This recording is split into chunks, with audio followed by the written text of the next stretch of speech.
Supreme court ने कुरान शरीफ की आयतों के खिलाफ दाखिल की गई अर्जी को खारिज कर दिया है और इसके साथ ही कोर्ट ने 50,000 रुपए का जुर्माना भी लगाया है। शिया वक्फ बोर्ड के साबिक चेयरमैन वसीम रिजवी ने यह अर्जी दाखिल की थी।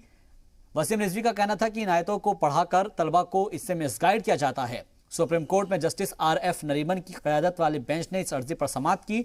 सुनवाई के दौरान अर्जी गुजार के वकील ने कहा है कि मुझे इस SLP के बारे में सारे हकायक मालूम हैं। इस पर सुप्रीम कोर्ट ने कहा कि ये SLP नहीं रिट है और आप अपनी अर्जी को लेकर कितने ज्यादा संजीदा है।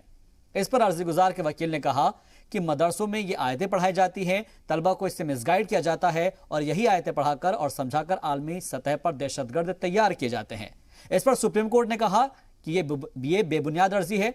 वसीम रिजवी पर कोर्ट ने 50,000 रुपए का जुर्माना लगाकर अर्जी को खारिज कर दिया है। आपको बता दें कि वसीम रिजवी की इस मुतनाज़ा अर्जी और कुरान के खिलाफ किए गए तबसरे के बाद पूरे मुल्क में शिया सुन्नी मुसलमानों में गम और गुस्से का माहौल है। वसीम रिजवी की कुरानी आयतों के खिलाफ दाखिल की गई इस अर्जी पर मुसलमानों ने शदीद एहतजाज किया था। लोग उनकी गिरफ्तारी का मुतालबा कर रहे थे। खुद रिजवी के परिवार के लोग भी उनके खिलाफ हो गए। रिजवी की वालदा और भाई ने उनसे अपना नाता तोड़ लिया है और आज सुप्रीम कोर्ट से भी वसीम रिजवी को बड़ा झटका लगा है।